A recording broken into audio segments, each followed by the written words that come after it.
Olá pessoal, tudo bem? Eu novamente aqui, professora Viviane.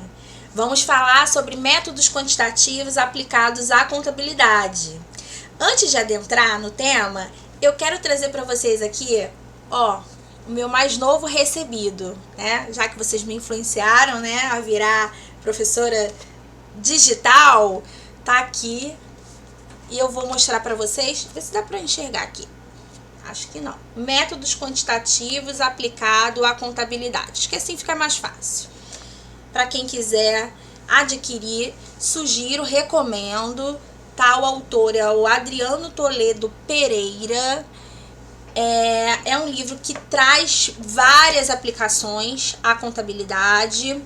Ele inicia tratando sobre a estatística descritiva. Ele é bem objetivo, tá? Então, assim, ele tem, para vocês terem uma noção, ele tem 220, deixa eu ver aqui, não chega a 250 páginas, sendo que o tamanho dele, é assim, menorzinho, tá vendo? E aí, vou botar aqui novamente para vocês pegarem o nome. A editora é Intersaberes. Ele traz alguns cases, estudos de casos práticos aplicados à contabilidade. Como eu disse, ele inicia com a parte de estatística descritiva, depois ele trata sobre medidas de posição, que ainda é estatística descritiva, né? Distribuição e amostragens, a aplicação dos intervalos de confiança e dos testes de hipótese em estatística. Esse item ele está explícito lá no na nossa ementa. Correlação, regressão em séries temporais, que nós trabalharemos aqui. E fatores dinâmicos dos cálculos e das análises da estatística. É bem interessante, tá? O autor ele cita o seguinte como uma referência aqui no final da capa, que eu achei muito interessante, que tem tudo a ver com o que a gente vinha conversando, né? Eu não tinha adquirido esse livro antes e tem tudo a ver com a nossa proposta aqui. Não é difícil perceber que atualmente os cursos de ciências contábeis, entre eles os de ciências contábeis, os cursos de ciências sociais, falham ao não deixar claro que as disciplinas de métodos quantitativos devem ser ferramentas de auxílio à gestão para a tomada de decisão. Considerando a perspectiva de que o ensino dessas disciplinas deve estar orientado à prática, olha aí o que eu já vinha falando, né? Esta obra aprofunda assuntos ligados à estatística e matemática aplicada. De fácil entendimento, os conceitos e métodos aqui apresentados irão simplificar o dia a dia do profissional de contabilidade. Então aqui ele traz aspectos da matemática aplicada, da estatística, ele só não adentra na ciência de dados, que é a minha proposta aqui. Sempre que possível eu vou trazer para vocês esse aspecto, porque é extremamente relevante e é o que hoje os gestores precisam, ou melhor, eles se sentem mais confortáveis quando as informações matemáticas e estatísticas são aplicadas, né? São melhor ilustradas. Isso não sou eu que estou dizendo, tá, gente? São as pesquisas que já evidenciam isso. E aí, esse livro, ele é um pouco mais simples, tá? Ele não é uma estatística avançada, é uma estatística bem inicial, são cálculos matemáticos aplicados simples, mas tem essa questão de ter uns cases aqui bem interessantes, vale a pena, o valor dele é bem acessível. Eu não sei se tem e-book, tá? Eu gosto de comprar e-book, mas também confesso que gosto de ter meus livros aqui para manusear. Esse, por acaso, como esse mês eu já comprei alguns e-books, esse eu preferi comprar, assim, livro de fato, né? Livro texto físico, digamos assim.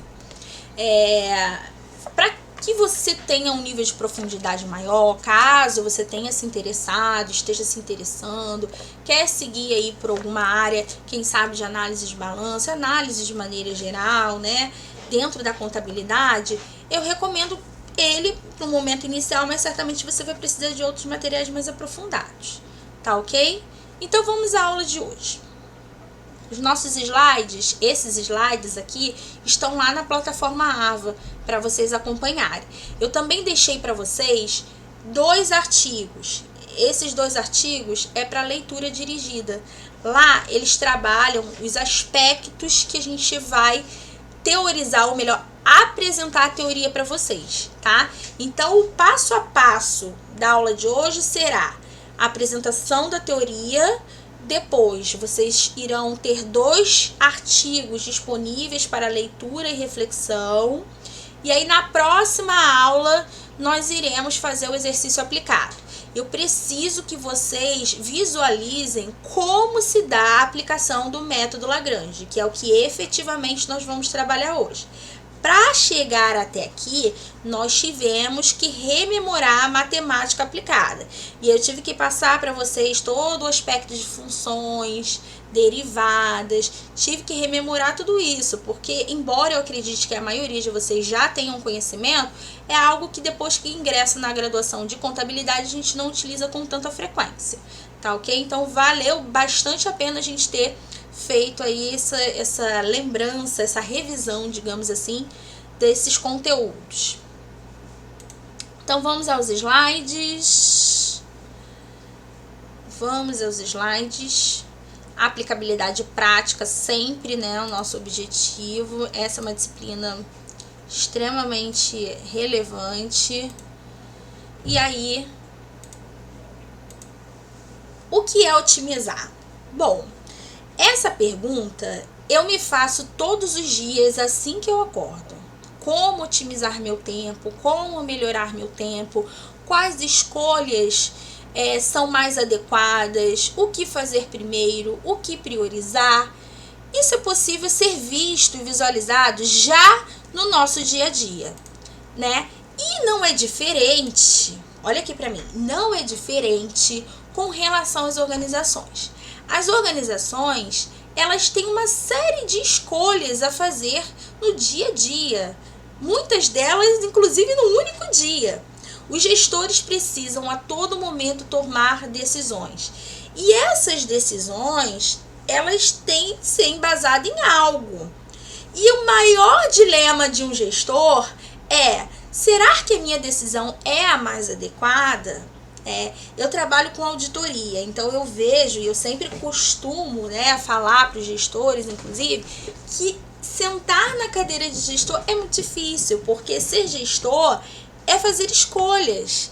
E essas escolhas, elas podem estar adequadas ou não adequadas. Ou ainda, até adequada, mas não a mais eficiente, não a mais adequada para aquele contexto. Ou melhor, não seria a escolha otimizada, a ótima escolha dentre aquelas que são mais importantes. Dentro do trabalho de auditoria, a gente basicamente faz essa avaliação, né? A gente avalia as escolhas adotadas, ou melhor, as adoções, as alternativas escolhidas e adotadas pelos gestores e comparamos ao que realmente deveria ser mais adequado. Avaliamos eficiência, se possível efetividade, eficácia, por aí vai. Né? Na administração pública a gente tem bastante, digamos assim, a gente tem uma vinculação muito grande, porque as normas, elas já estabelecem maior parte dessas diretrizes para escolha. Nas empresas privadas já existe uma maior discricionariedade, maiores alternativas, mas isso não significa que esse gestor não precise escolher, pelo contrário.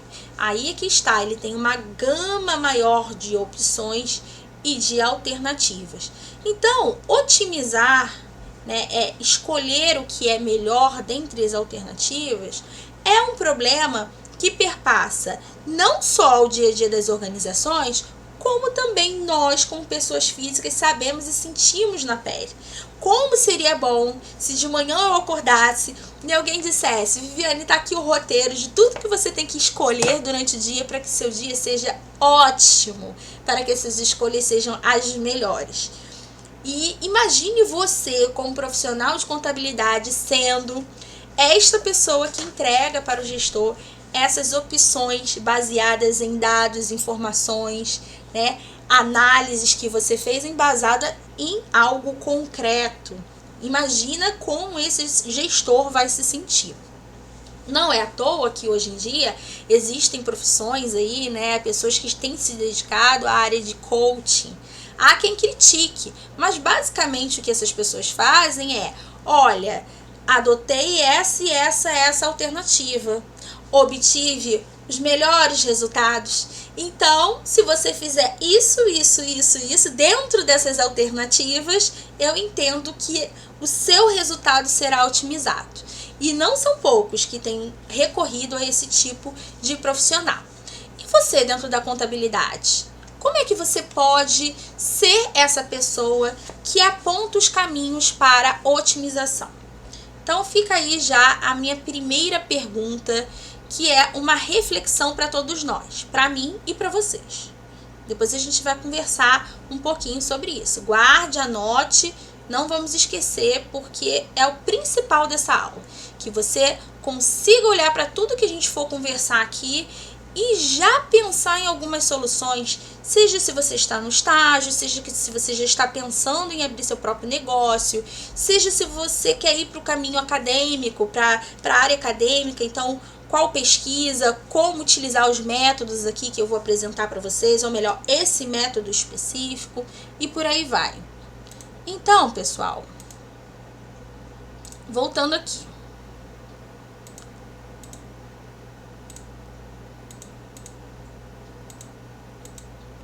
Voltando aqui na apresentação, otimizar então é o quê?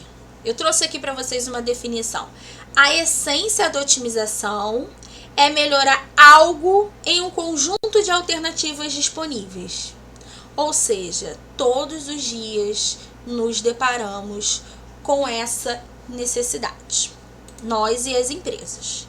E resolver um problema de otimização consiste em determinar uma solução ou ainda um conjunto de soluções ótimas para uma determinada função ou conjunto de funções. Aqui a aplicabilidade a partir da aplicação de métodos matemáticos e também a matemática aplicada, né, claro, e a estatística, tá?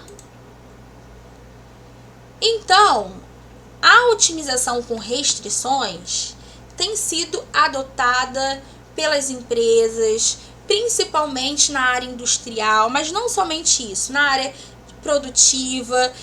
Por quê? Essa questão, ou melhor, esse problema, como minimizar os custos e mesmo assim determinar a solução ótima, né? Então, o objetivo das organizações sempre tendem a aumentar a qualidade, aumentar a eficiência com menos custo. Veja que é o mundo ideal, digamos assim, a solução para todos os gestores. Sem exceção, todos querem otimizar seus resultados com menos custo, garantindo eficiência. À medida que o número de funções e o número de variáveis aumentam, a dificuldade de se determinar o conjunto de soluções ótimas também aumenta. Quando eu tenho apenas uma variável é tempo, né, em função da produção, a variável tempo disponível com relação à produção de uma determinada empresa. Muito mais simples. Mas na vida real, existem várias variáveis, né? Muitas variáveis, não só a questão de tempo, aí entra a questão tempo, por exemplo, disponível de recursos humanos, o tempo de maquinários, e muitas das vezes eles vêm acompanhados por restrições. Por exemplo, o aspecto da mão de obra. Existe um limitador, existe uma quantidade de horas máxima que a legislação permite. E até mesmo a quantidade de horas que essa empresa dispõe. A depender da empresa, se é uma empresa que trabalha num ciclo sazonal, ela precisa definir, então, dentro das restrições, o que é melhor e aí traçar suas alternativas, inclusive para trabalhar dentro daquele momento de pico ou de redução, como é o caso das empresas que trabalham nesse ciclo sazonal. Então, no dia a dia, gente, são muitas variáveis. E quanto mais difíceis. Mais difícil encontrar uma solução. E aí as técnicas matemáticas e computacionais são extremamente relevantes e já têm se mostrado aplicáveis com bons resultados para encontrar essas soluções ótimas. E aí nós temos dois métodos, tá? Existe o método randômico ou aleatório, que não são considerados não determinísticos, e temos métodos baseados no cálculo, que são os determinísticos. É o que eu sempre digo para os meus alunos. Eu vou voltar aqui, que eu quero ver vocês, olhar nos olhos de vocês. Tomar decisões não é fácil, né? Nós estamos dentro de um contexto na organização em que somos auxiliadores, ou melhor, auxiliamos a tomada de decisão da gestão. Não somos nós quem tomamos a decisão. Digamos que seríamos como se fosse um grilo falante, né? Pinóquio, vai por aqui, Pinóquio, vai por ali. Mas a decisão final é do gestor. E cabe a nós mostrar as alternativas e não somente isso, as consequências, tá? Mas o que acontece? Nesse contexto de apresentar soluções, apresentar informações, dados, é possível eu acordar de manhã, olhar pela janela e dizer, olha, hoje está calor, vamos produzir mais? Porque a tendência é que as pessoas hoje consumam mais. Ou seja, uma tendência a uma decisão aleatória, uma decisão em outros baseadas em percepção ou em outros contextos. Ou eu posso olhar, por exemplo, para o histórico meteorológico e dizer, olha, a tendência e o histórico de consumo, dizer, por exemplo, é necessário intensificar a produção, porque certamente baseado nesse histórico vai aumentar o nível de consumo, a demanda vai aumentar, e se não tivermos oferta na mesma medida, é possível que esses consumidores passem a consumir outro produto. Olha, qual das duas alternativas lhe parece mais confiável? É óbvio que essa segunda, que é baseada em cálculos, né, determinístico, eu apresento as variáveis, eu apresento dados concretos do porquê eu cheguei àquela conclusão baseada em informações já passadas, ok? Então, sempre que você for emitir a sua opinião, e isso é requerido de nós a todo tempo, né? Nós profissionais de contabilidade, como esses profissionais que auxiliam, assessoram as organizações, é importante que você tenha em mente apresentar consistência nas suas informações, tá? E aqui entra o método de Lagrange, que é um método onde é possível apresentar, baseado em dados, em cálculos, opções para otimização das organizações. Ele é um modelo matemático, tá? Por que modelo? Porque ele já apresenta, ele contém já um passo a passo, né? O que fazer para se chegar ao resultado esperado.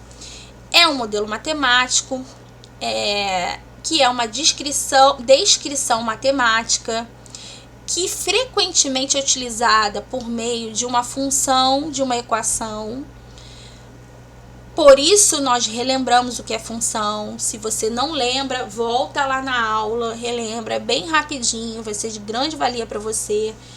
De um fenômeno no mundo real, por exemplo, como o tamanho de uma população, a demanda por um produto, ou o custo da redução de poluentes. O propósito desse modelo é entender o fenômeno e talvez fazer previsões sobre o seu comportamento futuro. Ou seja, eu tenho um problema no mundo real, a partir dele eu consigo formular um modelo matemático para tentar resolver por meio de conclusões matemáticas, de modo a interpretar situações futuras por intermédio de previsões entre o mundo real. É por isso que eu apresentei lá para vocês, lá no AVA, tem para vocês um artigo que traz a aplicação do método Lagrange no caso COVID. E a discussão desse artigo, embora não seja um artigo da área propriamente de contabilidade, mas é algo que a gente tem vivido e vivenciado na pele, né? A situação do COVID, né? E quantas pessoas, e se vai aumentar, e se vai reduzir.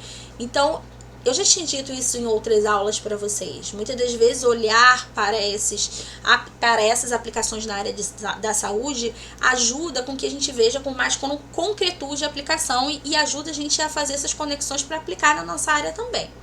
Então, com base no histórico de pessoas que vieram, que foram contaminadas, aplicando a metodologia, o método de Lagrange, era possível prever quais seriam os casos futuros, a quantidade futura? Então, essa é a discussão do artigo.